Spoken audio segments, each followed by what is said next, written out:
আসসালামু আলাইকুম বন্ধুরা। দেশের যে অবস্থা দেখতাছি, তেলের সংকটে তো জীবন অতিষ্ঠ। সরকার বলছে তেল আছে, অথচ পাম্পে গেলে তেলের দেখা নাই। মোটরসাইকেল নিয়ে বের হওয়া মানেই এখন টেনশন। ঘন্টার পর ঘন্টা লাইনে দাঁড়িয়েও এক ফোঁটা তেল পাওয়া যায় না। তাই ভাবলাম, আর কতকাল এই ভোগান্তি সইব। এখন কি আর করার, মোটরসাইকেল তো আর তেল ছাড়া চলে না। তাই সিদ্ধান্ত নিলাম, নিজের রয়্যাল বেঙ্গল টাইগারটা নিয়েই বেরোবো। এখন থেকে এটাই আমার নতুন বাহন।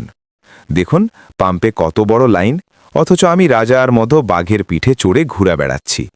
তেলের দাম বাড়ুক আর কমুক, আমার বাঘের তো আর পেট্রোল লাগে না।